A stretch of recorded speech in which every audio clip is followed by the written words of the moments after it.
देवांचा राजा तू, स्वर्गाचा अधिपती, ऐरावताचा स्वामी तू, वज्र घेऊनी हाती.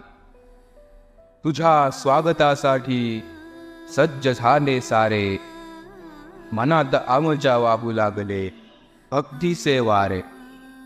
आम्हा अजाण लेकरांना सांभाळ तूच, मायेची छाया देणार आभाळ तूच, मायेची छाया देणार आभाळ तूच.